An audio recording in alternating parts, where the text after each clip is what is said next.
नमस्कार, हरकारा के इस डीप डाइव में आपका स्वागत है। मैं हूं निधीश त्यागी और आज हम लोग बात करने वाले हैं बिहार के जो चुनाव आयोग में बिहार को लेकर जो चुनाव आयोग ने जो फैसला दिया है, वहां की मतदाता सूची को नए सिरे से सत्यापन करने का।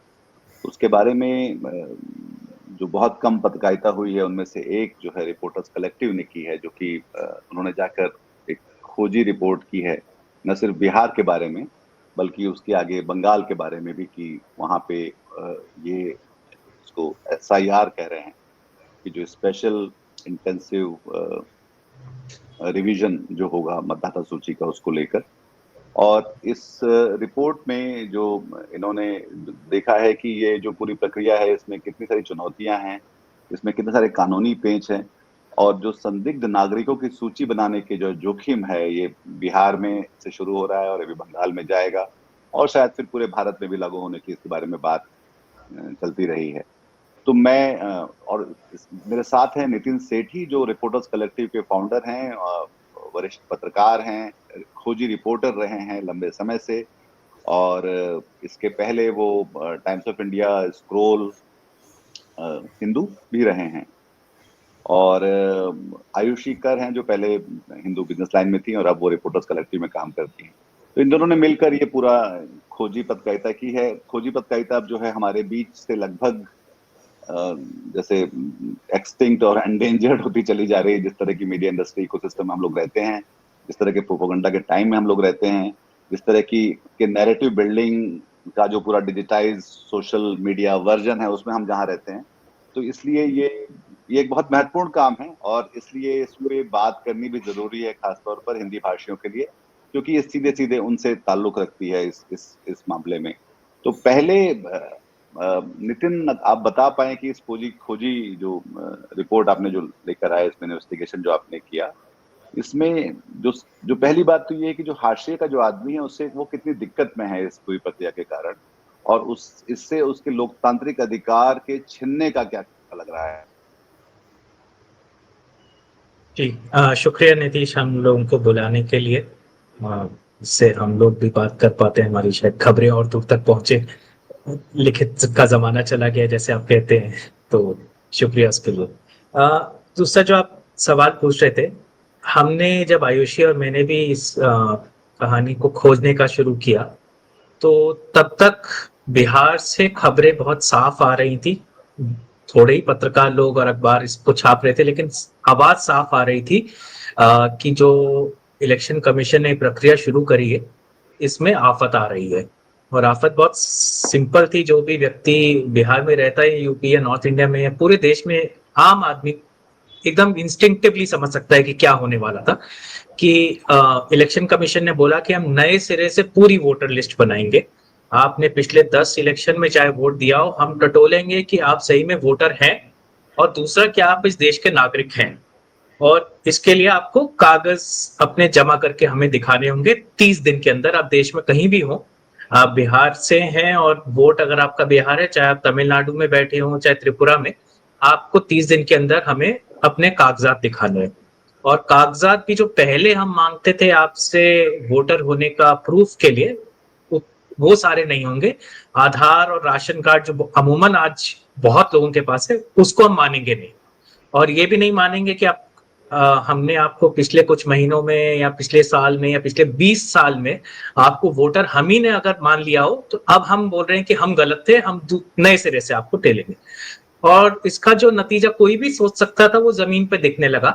कि लोग में भगदड़, डर, खौफ, कि एक, मैं कहां से कागज लाऊं? अगर मैं पटना में काम कर रहा हूं और हूं छपरा से, तो मेरे कागज कहाँ पड़े हैं? अगर मुझे अपने पिताजी का और माँ का कागज दिखाने हैं, तो मैं वो उन कहाँ से लाऊं? अगर मैं बेटी हूं और मेरा ब्याह कहीं और हो गया है, तो मैं कहाँ से अपने माँ बाप के कागज निकाल के लाऊं? अगर मैं लेबर हूं और मैं उड़ीसा में काम करने गया हुआ हूं या तेलंगाना में काम करने गया हूं, तो क्या मैं भाग के वापस आऊं नौकरी छोड़ के, कि इसके बाद मैं वोटर तो नहीं रहूंगा? पर यह भी शक है अब कि शायद मुझे कोई आके इसके बाद बोल दे कि आप इस देश के नागरिक भी नहीं है, क्योंकि आप उन 30 दिन में अपने गांव में नहीं थे। तो जो भगदड़ होनी थी, वो तो बहुत लोग लिख रहे थे, कुछ लोग लिख रहे थे। लेकिन हमने ये सोचने की कोशिश करी कि सरकार जब ऐसी चीजें करती है, तो कुछ तो उसकी भी सोच होती है कि क्यों कर रही है। कम से कम हम लोग एज खोजी पत्रकार ये मान के नहीं चलते कि सबको चोरी चकारी में ही हो रहा है, बहुत चीजें होती हैं, पर हमने सोचा कि इतना बड़ा आप एक प्रोग्राम शुरू करें जिसमें 7.5 8 लाख 8 करोड़ लोग की जिंदगी उथल पुथल होगी 30 दिन के लिए, तो कुछ अपनी तो सोच होगी। तो वो सोच समझने के लिए हमने प्रक्रिया शुरू करी, पूछताछ करी, लोगों से समझा कि क्या हो रहा था, और पाया कि सिर्फ 2 वजह से ये हो सकता है। या तो सरकारी पागलपन, या एक मलिशियस इंटेंट जिसके उनको भी नहीं समझ, सरकार को भी या इलेक्शन कमीशन को भी नहीं समझ कि ये कहां जाके पहुंचेगा। दो चीज हमने पाई। एक कि जनवरी के आखिर में ही, जनवरी 2025 में ही इलेक्शन कमीशन के ही कहने पे सालाना एक एक्सरसाइज होती है जिसमें नए वोटर को जोड़ा जाता है, पुराने जो मृतक हैं उनको निकाला जाता है, किसी का पता बदल गया है तो उसका पता बदला जाता है, और ये सालाना एक रिगरस एक्सरसाइज होती है जो जनवरी में इलेक्शन कमीशन ने खत्म करवाई थी, और जनवरी से लेके जून तक उसमें काम चल रहा था। और इलेक्शन कमीशन ने माना था कि वो जो वोटर लिस्ट है वो ठीक है, उसमें थोड़ी बहुत कमी होगी लेकिन स्टेट लेवल पे कोई कमी नहीं है, ओवरऑल लेवल पे ऐसा कुछ अजीब नहीं मिला जिससे उस पर शंका हो। और इलेक्शन कमीशन के मापदंड हैं जिसपे वो देखती है कि अचानक किसी एरिया में बहुत ज्यादा वोटर हट गए या आ गए, तो एक प्रक्रिया है जो ट्रिगर होती है कि अच्छा इसको दोबारा ध्यान से देखा जाए, भाई इतने लोग अचानक कैसे आ गए। लेकिन स्टेट लेवल पे ऐसा नहीं पाया गया था, ये एक्टिविटी पूरी हो गई थी। और अचानक जून के महीने में ही 20 जून में जब ये प्रक्रिया चल रही थी, इलेक्शन कमीशन ने कुछ ही दिन में बोला कि ये सारी प्रक्रिया गलत है, इसमें बहुत खामियां हैं, और इस वजह से हम नए सिरे से ये पूरा शुरू करेंगे।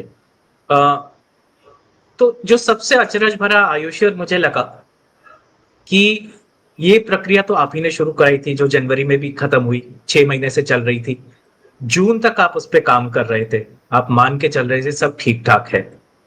तो अगर वो गलत थी, और अगर पिछले 20 साल में जिन लोगों ने इस लेवल पे गलत वोट पड़े हैं, जिससे सरकारें बनी, सेंट्रल गवर्नमेंट में भी आपने मेंबर पार्लियामेंट चुनाव करवाए थे पिछली बार, लोकसभा चुनाव कराए, हाँ, जिसमें जो सत्ता में पार्टी है उसको भी मुनाफा हुआ। तो इस लेवल पे अगर उसमें खराबी थी तो क्या वो सारे इलेक्शन गलत हैं फिर? क्या वो जितने वोटर्स थे उनमें से इतने ज्यादा खराब थे? मतलब हम लोग ने ये मान के चला कि हाँ, हर इलेक्शन प्रोसेस में, वोटिंग प्रोसेस में कुछ गलत होती है, खामियां हो सकती हैं, पर इस स्तर पे खराबी थी और इतने दशकों तक थी, तो पिछले सारे इलेक्शंस का क्या मायने है? तो ये प्रक्रिया स्टेट में अचरज भरी बात है कि इसको मैं कई बार आयुष्य में सोचते कि शायद ये खोजी पत्रकारिता भी नहीं थी, क्योंकि स्टेट में सबको पता था, सारे आला अफसरों को पता था ये हो चुका है। जब हम बात कर रहे थे वो खुल के हमसे बात कर रहे थे, ऑब्वियसली नाम के बिना, लेकिन वो खुद हंस रहे थे कि यार अभी तो जून में हमने खत्म किया, अब सिरे से फिर शुरू करवा रहे हैं हमसे। और उसमें फिर वो अनरेवल होने लगा, तो हमने उसमें जो अंतर्द्वंद था जो इस इलेक्शन कमीशन करा रहा है, और वो आयुषी बात में बताएंगी, इलेक्शन कमीशन ने बोला कि हाँ ये एक अच्छी प्रक्रिया है जो हम पहले भी कर चुके हैं, लेकिन जो हमने पाया कि ये प्रक्रिया इलेक्शन कमीशन ने कभी फॉलो नहीं करी, ये अनप्रेसिडेंटेड है, ऐसा पूरे देश में कभी नहीं हुआ जो ये आज करने वाली है। और ये 30 दिन के समय में करने वाली है। 30 दिन लोगों को मिलेंगे अपने दस्तावेज दिखाने को, और 30 दिन मिलेंगे अगर वो वोटर लिस्ट से हटा दिए गए इसके बावजूद, तो अपने आप को प्रमाणित करने को कि मैं हूं यहाँ का नागरिक और मेरा वोट देने का हक है। और चाहे आप पिछले, जैसे मैंने कहा कि आप 20 साल से वोट देते आए हो, 60 दिन में ये प्रक्रिया खत्म करेंगे, ओवरऑल 90 दिन लगेंगे, लेकिन 60 दिन में नागरिक को मौका मिलेगा बताने का कि मैं नागरिक हूं, सरकार को प्रूव करना पड़ेगा।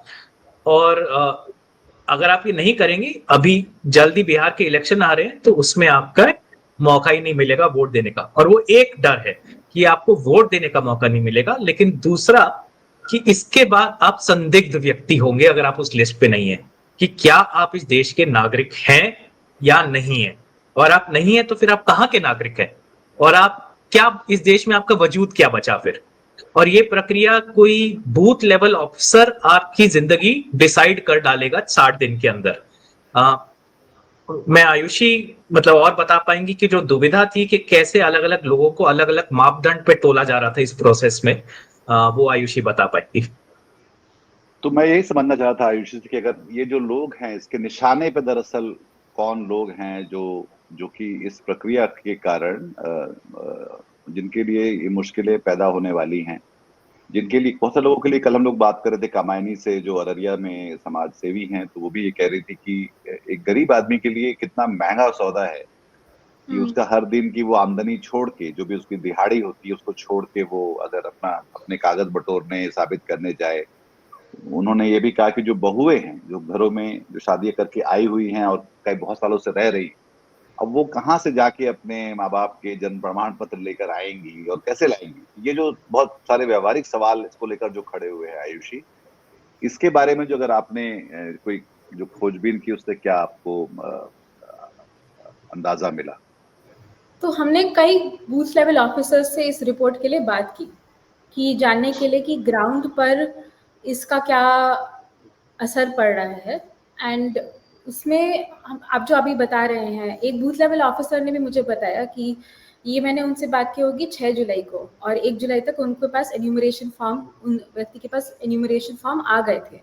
और अभी तक जब उनके बूथ में जैसे 1000 अगर लोग हैं या मतदाता हैं जिनको ये फॉर्म फिर से भर के वोटर लिस्ट में वापस आना है, उनमें से इन्होंने सिर्फ 200 लोगों को अभी तक फॉर्म दिए थे, और उसमें से उनको सिर्फ 5 फॉर्म रिटर्न होके आए थे जिसमें सारे आपके डॉक्यूमेंट्स लगे हुए हैं। तो वो भी बता रहे थे कि जब वो अपने विलेज में गए और वहाँ पर वो फॉर्म डिस्ट्रीब्यूट करना शुरू किए, तो कई कई घरों में आपकी माता नहीं है, वो दिल्ली में आके काम कर रही है, या फिर उनका भाई कहीं शहर में जाके लेबर का काम कर रहा है, तो फॉर्म उनके पास पहुँच भी नहीं पा रहे थे। तो सरकार, मतलब इसमें कहीं पैरामीटर्स हैं जिसमें सरकार डिफरेंट लोगों को, अलग अलग लोगों को अलग अलग तरह की डॉक्यूमेंटेशन देने का प्रयास कर रही है। बट इम्प्लीमेंटेशन के समय ये देखा जा रहा है कि सब लोगों को मुश्किल हो रही है इसमें अपने प्रमाण पत्र दिखाने की। एक जैसे बूथ लेवल ऑफिसर ने, अभी आपने देखा होगा कि बीच में सरकार ने 1 हफ्ते के अंदर नोटिफिकेशन डाल दी कि आपको कोई प्रमाण पत्र डालने की ज़रूरत नहीं है, कोई आपको डॉक्यूमेंट्स देने की ज़रूरत नहीं है, सिर्फ फॉर्म में अपना फ़ोटो अपडेट करके हमें दे दीजिए। क्योंकि बिहार में पैनिक बढ़ रहा था। एक बूथ लेवल ऑफिसर ने मुझे वीडियो भेजा कि लोग ये डॉक्यूमेंट्स नहीं देना चाहते हैं, उनको बहुत ही शंका हो रही है कि सरकार ये सब क्यों मांग रहा है। उसके बाद उन्होंने ये किया, फिर मैंने बूथ लेवल ऑफिसर से बात की इसके बारे में भी, तो उन्होंने कहा कि ये जो फॉर्म्स हैं वो उनको अलग रख रहे हैं, उनको अभी तक उन्होंने खुद अपलोड नहीं किया है क्योंकि उनको ऊपर से डायरेक्शन आया है कि इसको फिर से परखा जाएगा। तो कुछ वो बता रहे थे कि अगर एक नेपाल से लड़की शादी करके आई है, उसको डर ना लगे तो उससे फॉर्म भरवा लिया है, पर अभी फॉर्म रखा नहीं जा रहा है, जमा तो नहीं किया है, जमा नहीं किया जा रहा है, वो खुद अपलोड नहीं कर रहे हैं। तो इसमें ये फिर एक डाउट आ जाता है कि जो ड्राफ्ट इलेक्टोरल रोल प्रिपेयर होगा उसमें जिन लोगों ने अभी 1 हफ्ते में इन्होंने नोटिफिकेशन डाल दी है कि आप बिना किसी प्रमाण पत्र, किसी डॉक्यूमेंट के अपना फॉर्म जमा कर दीजिए और हम देख लेंगे, पर सरकार ने ये ठीक से बताया नहीं है कि इन फॉर्म्स के साथ क्या होगा। तो हम लोग ये बात 11 जुलाई को कर रहे हैं शाम को, और 10 जुलाई को सुप्रीम कोर्ट ने इसमें हिदायत दी है, जो कि सलाह मानना भी अभी चुनाव आयोग की स्वायत्तता पे एक सवाल है कि वो सलाह मानेंगे कि नहीं मानेंगे। कि उसमें कहा है कि आधार, अपना मतदान कार्ड तो आप मान ही लीजिए कम से कम, और आधार कार्ड और राशन कार्ड को मानिए इसके लिए कि लोग वहाँ के हैं। और ये अभी तक तो इसके लिए भी वो तैयार नहीं थे। दूसरा ये कि जो पूरी जो मशीनरी है, मतलब एक तो ये है कि एक हमने फरमान, सरकार को एक समझ आई, एक इल्हाम हुआ कि उन्होंने कहा कि हाँ हाँ कल से ऐसा होगा। पर जो मशीनरी है, वहाँ 8 करोड़ मतदाताओं को आप एक तरह से भौतिक सत्यापन, फिजिकल वेरिफिकेशन अगर आप सोचते हैं कि आप कर पाएंगे, तो उसके लिए जो मशीनरी है, जैसे कि जो वहाँ का जो मुख्य चुनाव अधिकारी हैं, उन्होंने एक विज्ञापन छपवा दिया जिसको शाम को मुख्य चुनाव आयुक्त ने फिर उसका खंडन कर दिया कि नहीं नहीं ऐसा ये नतीजत नहीं है, पहले जैसा ये सब कुछ। तो मुझे पता नहीं जिन अखबारों में वो विज्ञापन छपे, तो उसका खंडन, उतना ही बड़ा विज्ञापन क्यों नहीं छापा उन्होंने कि भाई हमने जो झूठ बोल दिया आपसे जो है।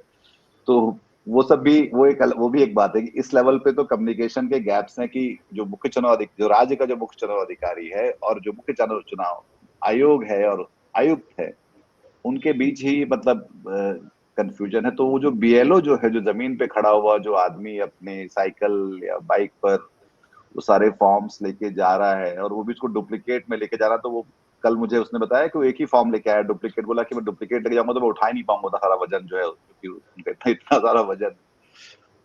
तो ये एक तरह से सरियल और ट्रेजिक दोनों ही एक साथ लग रहा है। पर ये मशीनरी कैसे आपको लग रहा है कि क्या क्या ये मशीनरी इस लायक है? अब मतलब 25 जुलाई को अब बचे हैं 14 दिन आज के बाद से, तो आपको लगता है कि 14 दिन में ये पूरी कार्रवाई बिहार का जो सक्षम और बहुत ही कर्मयोगी जो सरकारी मशीनरी है वो उसको तसल्ली बख्श तरीके से पूरा कर पाएगी? नीतीश, अगर आप 1 मिनट के लिए मान भी लें, सॉरी, अगर हम 1 मिनट के लिए मान भी लें कि सरकार बिहार की अचानक उठ के जागरूक होके ऐसा काम करे, क्योंकि इलेक्शन के काम एक्चुअली ज्यादा अच्छा होता है सरकारों के काम से, मान लेते हैं कि 90% फॉर्म भी आप जमा करके ले आए, लेकिन ये फॉर्म हमें याद रखने की जरूरत है, ये सिर्फ आपका वोट देने का राइट नहीं है। इस बार जो इलेक्शन कमीशन ने बोला है, ये आपकी नागरिकता का टेस्ट है। कुछ लोग को बोला गया फॉर्म जमा कर दीजिए, फॉर्म काफी है। कुछ लोगों को बोल दिया गया कि 2003 के रिकॉर्ड पे थे तो आप नागरिक माने जाएंगे। कुछ को बोल दिया गया नहीं नहीं, अपने माता पिता का भी दिखाएं, अपना भी हिसाब दिखाएं। कुछ को बोल दिया गया नए सिरे से आप जाहिर करें कि आप हैं। दूसरा, एक आप हैं, दूसरा आप नागरिक हैं, तीसरा आप बिहार में रहते हैं। हाँ, अब जो ये कानून में लिखा हुआ है कि अगर किसी की नागरिकता पे सवाल उठाती है सरकार, तो ये रिस्पॉन्सिबिलिटी सरकार की है कि वो शक क्यों कर रही है इसका पहले प्रूफ दे। तो जैसे मेरे पिताजी है, मेरे पिताजी पेशावर से आए थे पार्टीशन के टाइम, देहरादून में बसे मेरी माँ और पिताजी, और मैं वहां से पला बड़ा। मेरे पास अपने माँ बाप का कोई रिकॉर्ड नहीं है कि वो कहां से आए, क्या थे, वो बहुत जल्दी निकल गए। लेकिन अब अगर मेरे पे जब बारी आएगी, और आएगी दिल्ली में, ऐसा नहीं है कि सिर्फ बिहार और बंगाल में रुक रही है, ईसीआई ने बोला ये पूरे देश में होने वाला है, तो मुझे ढूंढ के अपने पिताजी का बर्थ सर्टिफिकेट ढूंढना पड़ेगा कि वो पेशावर का था कि देहरादून का था या क्या था जी। और इसके बाद कानून में लिखा है कि प्रावधान ये है कि अगर आप किसी पे उसकी नागरिकता पे शक करते हैं, आप उसे एक फॉर्मल ओरल हियरिंग देंगे, प्रॉपर हियरिंग होगी जो क्वाजी जुडिशियल होगी, जिसमें उसको पूरा मौका मिलेगा आपके शक को हटाने का। अब बिहार में ये पूरी प्रक्रिया 8 करोड़ लोगों के ऊपर 30 दिन में करी जानी है।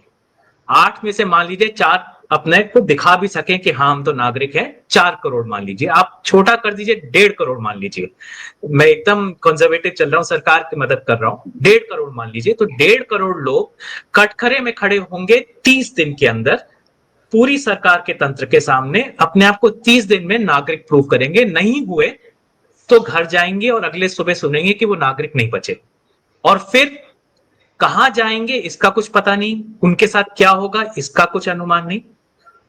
ये प्रक्रिया शुरू हुई है, तो ये सिर्फ आपके वोट देने की प्रक्रिया नहीं है, ये आपकी नागरिकता की प्रक्रिया है। और ये वो प्रक्रिया है जिससे सरकारें पिछले 5 दशक में डरी हुई हैं, क्योंकि सबको पता है और सरकार रिकॉर्ड्स पे मान चुकी है कि लोगों के पास दस्तावेज नहीं है अपनी नागरिकता इस देश में दिखाने के। हमारी जो हिस्ट्री है कि रिकॉर्ड्स नहीं है सबके, इसलिए होम मिनिस्ट्री जो इंचार्ज है इस काम की वो भी नहीं करती है डर के मारे। लेकिन यहां इलेक्शन कमीशन कूद पड़ी है कि हम करके दिखा देंगे, जो 75 साल में देश के किसी हुकूमत की हिम्मत नहीं हुई करने की। हम 30 दिन 60 दिन में देश के अलग अलग स्टेट्स में करके दिखा देंगे, और शुरुआत करेंगे देश के सबसे गरीब कोने से और सबसे पॉपुलस कोने से। तो ये उत्तराखंड या नॉर्थ ईस्ट के छोटे पॉपुलेशन के साथ नहीं हो रहा है, ये देश के सबसे गरीब तबके के साथ, जिसका रिकॉर्ड्स हैं कि सबसे बुरा हाल है कागज प्रोड्यूस करने में, एविडेंस प्रोड्यूस करने में, हम उनके साथ पहले एक्सपेरिमेंट करेंगे। और ये एक्सपेरिमेंट के नतीजे बहुत बुरे हैं। ये ऐसा एक्सपेरिमेंट नहीं है कि चलिए आपको 2 किलो चावल दें या 4 किलो तो किसमें आपकी सेहत बेहतर होती है।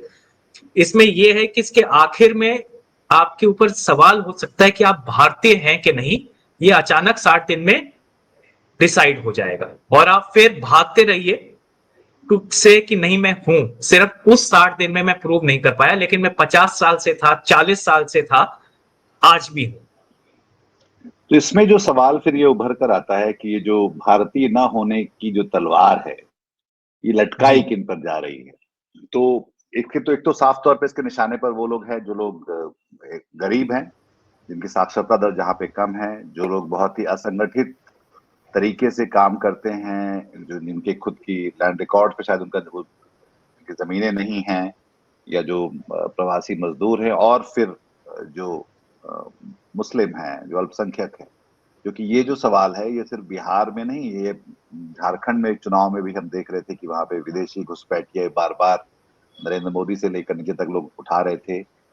बंगाल में ये लगातार उठाते रहे हैं। असम में ये बकायदा एक प्रोजेक्ट की तरह जो है लागू किया गया है, और वो भी हम देख रहे हैं कि किस तरह से वो ठीक से उसको भी वो अमल में नहीं ला पाए, और वो भी उसमें बहुत सारी गड़बड़ियां हैं वहां पे, वहां भी। तो क्या हम ये माने कि ये इसके निशाने पर बिहार के दरअसल गरीब मुसलमान हैं? नितिन? मैं ये बोलूंगा कि निशाने पे जो भी हो, लेकिन लाशें बहुत गिरेंगी इसमें, और वे सिर्फ मुसलमान की नहीं होंगी। क्योंकि आप चाह रहे हो, अगर मनचाहे में एज जर्नलिस्ट आयुषी और मैं ये तो नहीं जान सकते कि इंटेंट क्या है, कागज पे लोग कोई इंटेंट अपना लिखते नहीं है, बट ये नहीं कह पाऊंगा कि हाँ इस समुदाय को टारगेट किया जा रहा है। लेकिन क्लियरली जो भी लोग ऊपरी तबके नहीं है, जो भी उन समुदायों से हैं जिनको हमें पता है कि इनके कागज नहीं पूरे होते हैं, वो हर किस्म का गरीब होगा। उसमें अमूमन माइनॉरिटीज ज्यादा आते हैं, इसलिए मैं यही कह रहा कॉन्सिक्वेंस हूँ। बाय लॉजिक कॉन्सिक्वेंस इसके सबसे बुरे माइनॉरिटीज के लिए हैं, अल्पसंख्यकों के लिए हैं, दलित लोगों के लिए है।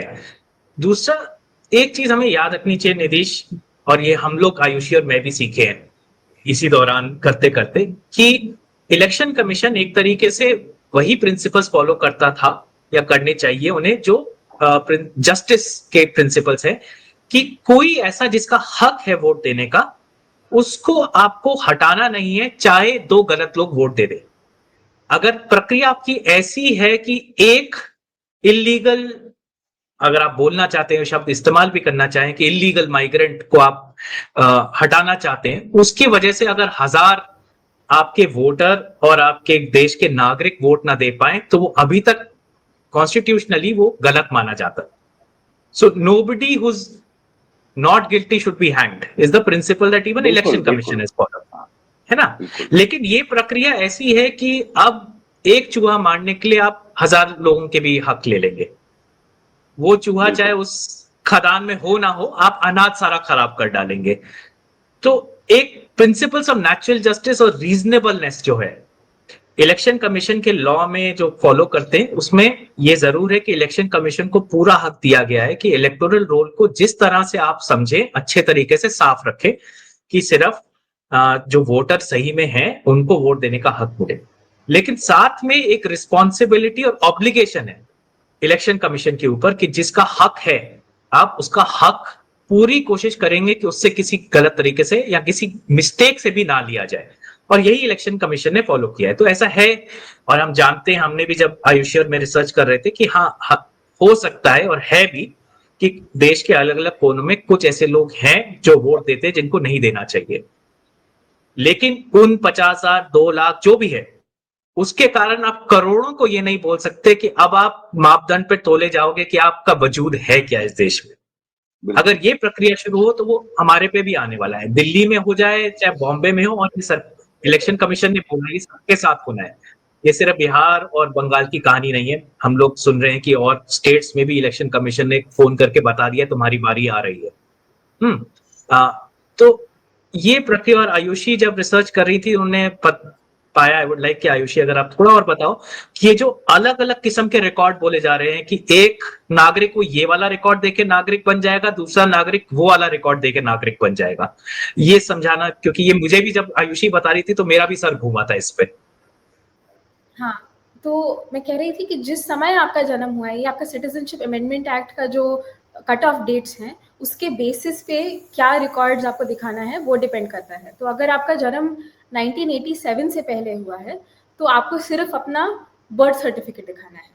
अगर 1987 और 2003 के बीच में आपका जन्म हुआ है तो अपना बर्थ सर्टिफिकेट तो ये जो पूरा सवाल नितिन जो आ रहा है कि एक तरह से ये तो सवाल मुझे साबित करना है कि मैं भारतीय हूँ या नहीं हूँ दरअसल इसके जरिए, और ये एक बड़ा सवाल है। और अभी तक ये था कि वो ये जो हम लोग बात कर रहे हैं कि आप जो इंसाफ का जो कायदा कहता है कि आप तब तक निर्दोष हैं जब तक आप पर जुर्म साबित नहीं हो जाता, पर इसमें बिल्कुल उल्टा है कि आपको दोषी मान के चला जा रहा है। और ये साबित करना भी सरकार का नहीं है, आपका काम है कि आप साबित करें कि आप दोषी नहीं हैं। और ये सिर्फ बिहार के मतदाता की सूची को लेकर ही नहीं है, इससे पहले भी हम ये देख चुके हैं जो कि बीफ के जहां जहां मामले होते हैं उनमें भी है कि पहले उनको साबित करना है कि ये साबित करो कि ये इसमें गौमांस नहीं है। तो ये लगातार हम देखते हैं कि ये जो प्रवृत्ति है ये पिछले 11 सालों की, जहाँ पे हम बार बार जो अनटिल प्रूवन जो होता है कि आप नॉट गिल्टी वाला जो सिद्धांत है वो दरअसल अब लागू उस तरह से नहीं हो रहा है लगातार। और ये जनता के खिलाफ तंत्र इस तरह से काम कर रहा है, ये दरअसल लोकतंत्र की भी एक अजीब सी जो त्रासदी कह लीजिए या विडंबना कह लीजिए, कि जहाँ पे तंत्र जो है जन के खिलाफ उन कानूनों का इस्तेमाल कर रहा है जो उनकी सहूलियत के लिए बने थे। जी, और इसका तो जो मैं जब हम सुप्रीम कोर्ट में केस हियरिंग सुन रहे थे कि किस तरीके से हो रहा है, किस वंशा के साथ हो रहा है, उस केस हियरिंग में जब हम सरकारी वकील को सुन रहे थे तो बहुत समझ आ रहा था कि जज साहब पूछ रहे हैं कि अच्छा भाई तुमने जनवरी 2025 को इन लोग सबको वोटर बोला तो उनको तुम वोटर मान रहे हो? तो सरकारी वकील बोले कि हाँ मान रहे हैं लेकिन वो फॉर्म भरेंगे तो मान रहे हैं। तो जज साहब ने पूछा कि फॉर्म भरने से कैसे होगा, वो अभी तक नहीं थे, एक फॉर्म जिसमें सिर्फ आप हस्ताक्षर ले रहे हैं उससे वो हो जाएंगे और उसके बिना नहीं होंगे, कैसे होंगे? तो फिर वो घुमाने लगे। फिर सर जज साहब ने पूछा कि अच्छा आप अभी तक तो आधार पे चलते थे और कानून में लिखा हुआ है कि आधार आप मानेंगे वोटर के राइट के लिए, तो नहीं आधार भी हम नहीं मानेंगे, राशन कार्ड हम नहीं मानेंगे। और इसमें काफी देर तक जज साहब के साथ सरकारी वकील पे बात होती रही। उसके बाद जो हमें बहुत अचरज भरा लगा कि जज के जो ऑर्डर है, 2 जज बेंच का ऑर्डर आया, वो कहता है कि आप कंसिडर करें, मैं जज साहब एक दूसरी कॉन्स्टिट्यूशनल अथॉरिटी को बोल रहे हैं, मेरी आपसे इल्तिजा है आप सोचें कि क्या आधी प्रक्रिया हो गई है, बाकी आधी में आप लोगों को आधार कार्ड दिखाने देंगे या वोटर कार्ड देने देंगे, और प्रक्रिया चल रही है साथ साथ, उस दिन भी चल रही है और अभी तक इलेक्शन कमीशन सोच नहीं पाई है। तो अगर आज सोच भी ले, मान लीजिए कल इलेक्शन कमीशन मान भी ले इल्तिजा सुप्रीम कोर्ट की इज्जत रखने के लिए और बोले चलिए कल से हम आधार लगा देते, तो आधे लोग ऐसे होंगे, हाँ, तो आधे लोग ऐसे होंगे जिनको आपने आधार के लिए मना कर दिया, आधे लोग ऐसे होंगे जिनको शायद आप बोल दे कि चलो भाई दे दो, आधे लोग ऐसे होंगे जिनको खबर पहुंचेगी नहीं। तो आप इस पूरी प्रक्रिया में जितना कंफ्यूजन पहले था उसकी एक परत और सुप्रीम कोर्ट के ऑर्डर्स ने डाल दिए। तो कुछ ऑपोजिशन पार्टीज हैं, कुछ लोगों ने बोला कि हाँ सुप्रीम कोर्ट के ऑर्डर अच्छे हैं। मेरा और मेरे ख्याल से आयुषी का भी यही असेसमेंट है कि वो ऑर्डर बहुत आपत्तिजनक है और खतरनाक है। वो बोल रहे हैं, ऑर्डर बोलते हैं कि आप प्रक्रिया खत्म कर ले फिर देखते हैं नतीजा क्या है, और उसी टाइम जज साहब बोल रहे हैं कि हाँ लेकिन तब तो बहुत देर भी हो जाएगी, शायद हम चाहेंगे नहीं आखिरी मोमेंट पे ये चेक करना कि आपने क्या किया। और आखिरी मोमेंट पे जब ये रिपोर्ट लाएंगे, ड्राफ्ट लिस्ट लाएंगे, उस ड्राफ्ट लिस्ट में यही होगा कितने लोगों ने फॉर्म भरे, ये नहीं होगा कि कितने लोग अपने कागज नहीं दे पाए, कितने करोड़ लोग कटघरे में खड़े होंगे 30 दिन के लिए अपनी नागरिकता का एविडेंस ऑफ प्रूफ देने के लिए। और वो फंडामेंटल सवाल जो कि कल भी सुप्रीम कोर्ट में जिसका जवाब मिल सकता था कि क्या इलेक्शन कमीशन एक फॉर्म, एक पेज के फॉर्म जिसपे एक फोटो लगेगी और सिग्नेचर होगा, उसके बेसिस पे आपकी और मेरी नागरिकता डिसाइड कर सकता है। वो डिसीजन, उसका प्रोसेस से कुछ मतलब नहीं था, वो एक कॉन्स्टिट्यूशनल पावर है कि नहीं इलेक्शन कमीशन के पास, एक लीगल पावर है कि नहीं, वो कल भी डिसीजन हो सकता था, वो नहीं हुआ। उसके कॉन्सिक्वेंसेस लॉन्ग टर्म बहुत खतरनाक है मुझे लगता है। अगर अब अगली हियरिंग जुलाई के आखिर में सुप्रीम कोर्ट की है इस मुद्दे पे, अगली हियरिंग में अगर ये साफ नहीं हो तो आप और मैं, बंगाल की बारी नेक्स्ट है, जो आयुषी ने रिपोर्ट किया रिपोर्टर्स कलेक्टिव में कि बंगाल के अफसरों को बोल दिया गया तुम भी तैयारी शुरू करो, कि जुलाई के आखिर तक तुम्हारी भी शुरू होने वाली है। और जब हम बंगाल के अफसरों से बात कर रहे थे, खौफजदा थे वो। आयुषी जब बीएलओ से बात करी थी, आप जानते हैं कि सरकारी अफसर अमूमन बात नहीं करते हैं पत्रकारों से आज के माहौल में, लेकिन वो इतने खौफ ज्यादा थे कि वो आयुषी को खुल के बता रहे थे कि क्या आफत आई हुई है, कि हम पिटे ना लोगों के गुस्से में, इसलिए ये प्रावधान कर दिया गया कि खाली फॉर्म ले जाओ भाई, बाहर में देखा जाएगा, मुसीबत उनकी होगी कि आके प्रूव करें, आप तो गांव में फटाफट फॉर्म भरा के निकाल लो। तो प्रोसीजरल केओस है, एक टैक्टिकल केओस है कि आपने इलेक्शन से पहले ही क्यों कराना चाह रहे हैं, 30 दिन या 90 दिन में ही क्यों कराना चाह रहे हैं। पिछली बार जब आपने 2003 में ढंग से ये प्रक्रिया की जिसमें सबको बराबर माना गया, तब जब आपने प्रक्रिया की कम से कम 1 साल लिया, तब की तो पॉपुलेशन कम ही होगी, ज्यादा नहीं होगी अब से।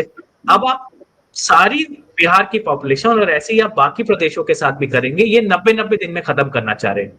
तो ऐसी जल्दी क्या, अगर पिछले 5 पार्लियामेंट्री इलेक्शन और पिछले 5 असेंबली इलेक्शन इसी वोटर लिस्ट के साथ आपने कराए और वही सरकार अभी सत्ता में है, तो ये छठे इलेक्शन में क्या मुश्किल दिख रही है आपको?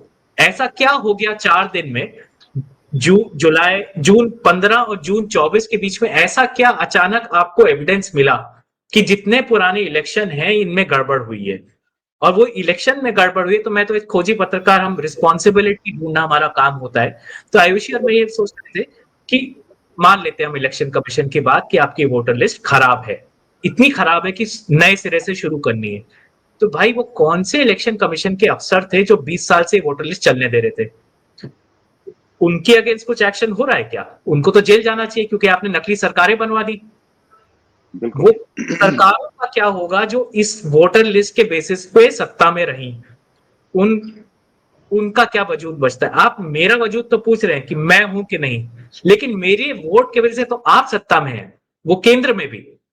वो बिहार के वोटर ने ही मोदी सरकार को भी दिल्ली में बिठाया है, तो आप बोल रहे हैं कि वो वोट भी खराब है।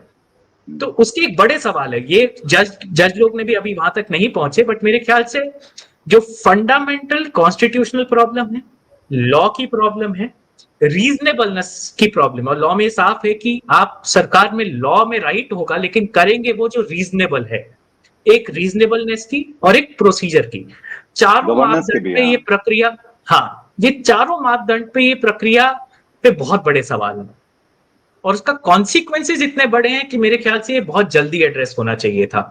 ये अगेन एक स्कीम होती जिसमें चलिए 50,000 लोगों को खाना कम मिला, 4 किलो ज्यादा मिल गया, मिलना चाहिए, मैं फिर भी कह सकता था कि 6 महीने में ठीक हो जाएगा, तो ठीक है। लेकिन अब हम उस कगार पे हैं कि जहां से असम की बात हो रही थी और यही एक अफसर हमें बता रहे थे कि 20 साल पहले यही सवाल असम की पॉपुलेशन पे हुआ कि कुछ वोटर्स को उन्होंने डाउटफुल बोल दिया, संदिग्ध वोटर है ये, ऐसी प्रक्रिया से, और वो आज तक रिजॉल्व नहीं हो पाया कि वो संदिग्ध वोटर बेचारे संदिग्ध थे या नहीं थे, लेकिन उनको वोट देने का मौका नहीं मिला।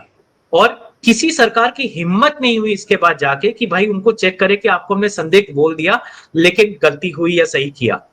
ये प्रक्रिया असम की पॉपुलेशन से लेके आप पूरे देश पे लगाने वाले हैं और आपके पास कोई प्रोसेस नहीं है इस करने का।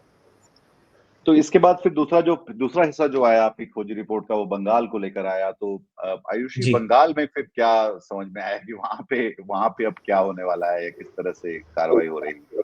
तो सबसे पहले तो हमें पता चला कि अभी उनको इनफॉर्मली या मौखिक इंस्ट्रक्शंस तो मिल गए हैं आपके जो डीएम्स जो डिस्ट्रिक्ट में है कि आपको इस प्रक्रिया के लिए आप शुरुआत करें। चीफ इलेक्टोरल ऑफिसर है और उन्होंने उनको बताया लागू होने वाला है और कुछ समय में इसके रिटन ऑर्डर्स आपको आ जाएंगे। जब हमने वहाँ पे भी वही खोज शुरू की, रिसर्च शुरू की कि यहाँ पे क्या रिविजन एक्सरसाइजेस हुई हैं, तो उसमें हमें पता चला कि जैसे बिहार में आपका जनवरी तक एक स्पेशल समरी रिविजन, जो उनका बड़ा रिविजन होता है साल के आखिरी में, जिसमें उनको जो वोटर्स ऐड करना, डिलीट करना, जो लोग अपडेट हैं वो हो गया है। वही प्रक्रिया हमारे बंगाल में भी हो गई है। पर हमने जिन डीएम से बात की उन्होंने हमें यही बताया कि ये प्रक्रिया हो गई है और हमने जो ड्राफ्ट इलेक्टोरल रोल और फाइनल इलेक्टोरल रोल इस जनवरी की एक्सरसाइज के लिए लागू किया था, वो हमने कंस्टिट्यूएंट्स को बांट दिया है। तो अब इनके केस में भी बंगाल में आपके जो इलेक्शंस होंगे वो होंगे हमारे मई तक हो जाने चाहिए। तो यहाँ पे भी ज़्यादा समय नहीं है ये प्रक्रिया करने का, 1 साल नहीं मिलेगा कि ये प्रक्रिया ख़त्म हो जाए। तो इनको भी 5 महीनों में बेसिकली अपने आप को वेरीफाई करना है कि हम यहाँ के वोटर्स हैं कि नहीं, हम यहाँ के नागरिक हैं कि नहीं। तो ये फिर बाकी राज्यों में भी उस तरह से ही फैलेगा, या ऐसा मानना चाहिए कि ये पूरे देश में ही इस तरह का ये होगा, तमिलनाडु से लेकर कश्मीर तक और पंजाब तक? जैसे कि नितिन कह रहे थे कि वो उनके फादर साहब पेशावर से आए थे, तो उन सबको लेकर ये सवाल जब उठने शुरू होंगे तो फिर देश में कितने लोगों पर इसका असर होगा हमें पता नहीं है।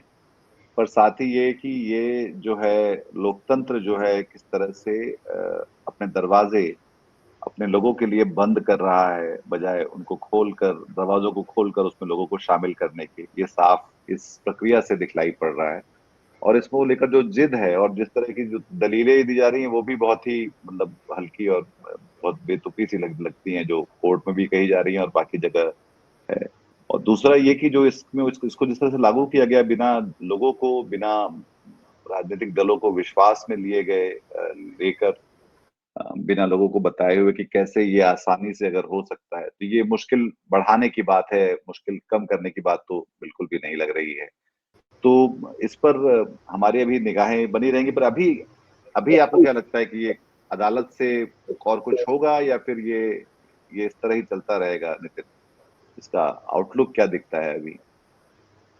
तो मैं मतलब क्योंकि पत्रकार है और हम लोग क्या बोले पब्लिक ओपिनियन मेकर्स नहीं है, तो मैं ये नहीं गेस करना चाहूंगा कि जज साहब लोग बैठ के क्या करेंगे। लेकिन इतना मैं जरूर कहूंगा, जो हमने हियरिंग देखी और जो प्रक्रिया चल रही थी हियरिंग के दौरान, जिस तरह सरकार अपने दलील प्रेजेंट कर रही थी, साफ दिख रहा था कि सरकार को भी नहीं पता, इलेक्शन कमीशन को भी नहीं पता कि वो कर क्या है। इलेक्शन कमीशन को ये नहीं पता कि वो अगले हफ्ते क्या करेंगे। अगर जज साहब ने उनसे पूछा कि आधार क्यों नहीं लेते हो, तो उनको नहीं पता कि आधार लें कि ना लें। हाँ, आधार होना चाहिए लेकिन इस बार हम नहीं ले रहे हैं। अच्छा, आप पूछते हैं तो अगली बार हम शायद ले लेंगे। बंगाल में क्या आप 4 मापदंड लगाएंगे 4 कैटेगरी ऑफ सिटीजन के लिए कि 2 लगाएंगे, ये नहीं पता। तो क्या बिहार के सिटीजन्स का नागरिक होने का टेस्ट अलग होगा और बंगाल के नागरिकों का अलग होगा, और क्या दिल्ली वालों का अलग होगा, ये भी नहीं पता। क्योंकि ये सब रूल और लॉ के द्वारा नहीं हो रहा है, ये एक प्रेस नोट और एक ऑर्डर के थ्रू हो रहा है।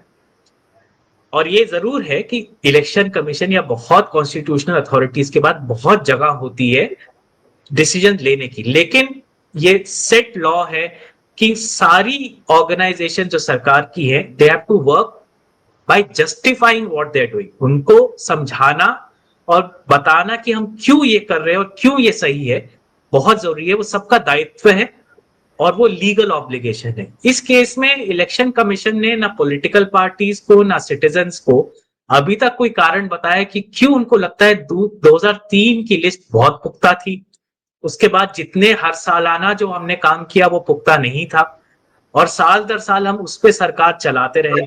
और हम बंगाल में क्यों अलग तरीके से करेंगे? अगर आपको देशव्यापी प्रोग्राम लग रहा है, जो कि अच्छी चीज है, 25 साल 30 साल में हाँ खामियां बन जाती हैं वोटर लिस्ट में, अच्छे से अच्छे प्रक्रिया में भी। तो आप बोल रहे हैं कि रिवीजन करना है, तो क्यों ये प्रक्रिया पूरे देश में एक समय पे लागू करके लंबे दौर तक नहीं किया? क्यों एक स्टेट में आपने इसको असेंबली इलेक्शन से लिंक कर दिया, दूसरे में आपने बताया नहीं? आपने प्रेस नोट में बोल दिया कि पूरे देश पे लगा दूंगा, लेकिन ऑर्डर में कहीं है नहीं कि कब लगाऊंगा। आप मौखिक तौर पे अफसरों को बंगाल में बता रहे हैं कि तैयारी कर लो, लेकिन लिखित ऑर्डर नहीं भेजा है आपने। तो ये प्रक्रिया कानूनी तौर पे कम से कम जितनी हमने खोजी पत्रकारिता करी है, सरकार में एक चीज बहुत सही होती है, हर चीज का रिकॉर्ड बनता है। कम से कम अंदर अपने रिकॉर्ड पे वो जस्टिफाई जरूर करते हैं, चाहे वो जस्टिफिकेशन आप और मैं माने ना माने कि वो ठेका किसको दे रहे हैं। यहाँ 100 करोड़ लोग की जिंदगी का ठेका क्यों बट रहा है और कैसे बट रहा है, उसका कोई कागजी खर्च नहीं है ये इलेक्शन कमीशन में।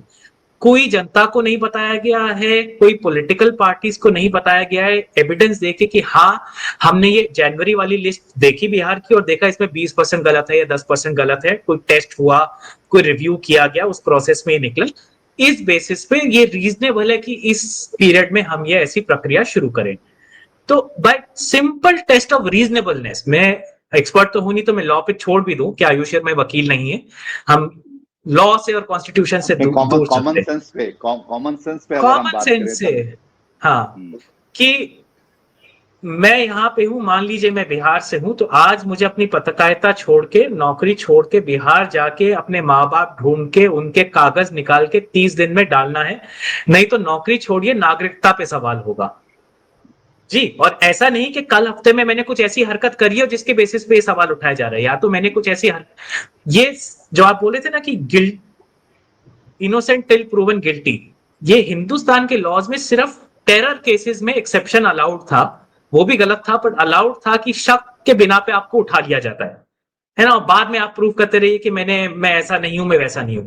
यहां आपने देश के सारे नागरिकों को उस कटघरे में डाल रहे हो, बोले सब पे शक है जब तक तुम प्रूव ना करो कि तुम शक लायक नहीं हो। बिल्कुल, तो यही एकदम यही विपरीत सबसे है। बड़े। हाँ, बिल्कुल।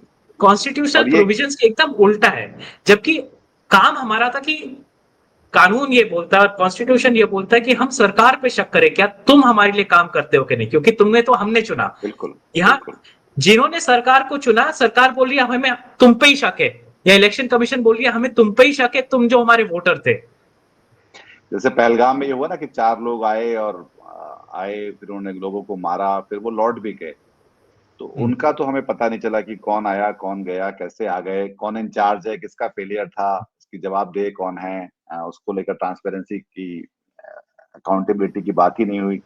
जंग जरूर छिड़ दी गई उसके लिए जो है। तो ये लगता है कि वो उन 4 जो घुसपैठी विदेशी जिनको बता रहे हैं, क्योंकि ये चुनाव आयोग ने पहली बार इस भाषा का इस्तेमाल किया कि हम देखेंगे कि विदेशी घुसपैठिए कितने हैं बिहार में।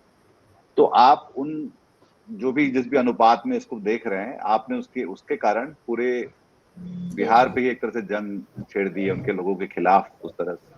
और खासतौर पर उन लोगों के खिलाफ जो लोग उनमें जो हैं कम संपन्न हैं, जो लोग कम समर्थ हैं, उन पे ज्यादा निशाने पे लिया। और फिर जो है जो ध्रुवीकरण की जो राजनीति आप लगातार करते रहते हैं, जो खासतौर पे हिंदू मुसलमान को लेकर है, उसको लेकर जो डॉग विस्लिंग करते हैं, जो कि ऊपर से लेकर नीचे तक होती दिखती चलती है, वो भी इससे बड़ी होगी। पर सबसे बड़ी बात जो इसमें ये भी होने वाली है कि लोग बिहार में जब चुनाव होंगे नवंबर से पहले, तो लोग जो है चुनावी मुद्दों पे बात करें, अपने विकास को लेकर बात करें, अपने वादों और आश्वासन और इन चीजों के बारे में बात करें, या सिर्फ भी अपनी मतदाता सूची को लेकर बात करें कि यही इसी को हम अपना एक वो मान लें कि हाँ हमारा नाम है, या हम परेशान हो कि हमारा नाम नहीं है, और उसको लेकर हम दौड़ते भागते रहें। तो बहुत धन्यवाद नितिन और आयुषी। बहुत बढ़िया काम है। मतलब मैं हमेशा महसूस करता हूँ कि ये सबसे ज्यादा जो महत्वपूर्ण चीजें जो होती हैं हमें अपने, खासतौर पर एक लोकतांत्रिक समाज में जो कि लगातार संकरा होता जाता दिख रहा है भारत में, उसमें खोजी पत्रकारिता और का जो काम है वो सबसे ज्यादा महत्वपूर्ण है, सबसे ज्यादा साहसिक काम है। और इसके लिए आपको और रिपोर्टर्स कलेक्टिव को बहुत शुभकामनाएं। और उसको हम चाहते हैं कि ये उनकी खबरें जो है हिंदी भाषा में सब लोग देखें। इसका कुछ जिक्र हमने हरकारा में किया, पर मेरे ख्याल से बाकी भी उनके साझीदार हैं जो कि उसको हिंदी में इस्तेमाल करते हैं, तो उसको देखें, अच्छी पत्रकारिता का समर्थन करें। और साथ ही इस प्रोग्राम को अगर आपको ये अच्छा लगा तो उसको लाइक करिए, सब्सक्राइब करिए, और हम ख्याल लोगों के साथ साझा करिए, क्योंकि ये सवाल सिर्फ इस बातचीत से कहीं ज्यादा इस देश के बारे में है, जहां पर अभी शुरुआत बिहार से हो रही है कि जहां उनको भारतीय साबित करने के लिए एक नई तरह की अग्नि परीक्षा या कसौटी पे कसा जाएगा। पर इसमें सबका नंबर आएगा, और उसके लिए हम सबको तैयार रहना पड़ेगा। बहुत शुक्रिया। नमस्कार। अगर मैं कह सकूं नीतीश की, इस खबर को हम लोगों ने हिंदी में भी छापा है, और हम अपनी हिंदी पत्रकारिता फ्री रखते हैं, जो भी उसको इस्तेमाल करना चाहे कर सकता है, रिप्रिंट कर सकते हैं। हम लोग तो मतलब हरकारा में तो लगातार उसका जिक्र करते हैं, हाँ। और भी जगह पे आप reporterscollective.in पे जा सकते हैं। आपको पढ़ना चाहिए और आपको लोगों के साथ साझा करना चाहिए, क्योंकि ये खबर शुरू में भले अंग्रेजी में आई, और अंग्रेजी में ज्यादा शायद लोग उसको पढ़ते भी हैं, पर वो दरअसल हिंदी भाषियों के बारे में, वो हिंदी पट्टी के बारे में, जो सबसे ज्यादा जो दिक्कतें, जो चुनौतियां हिंदी पट्टी की हैं, उनको लेकर वो वहां पे बातचीत है।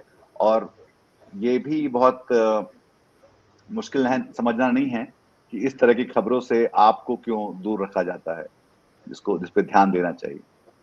फिर से बहुत शुक्रिया। नमस्कार। बहुत शुक्रिया नीतीश।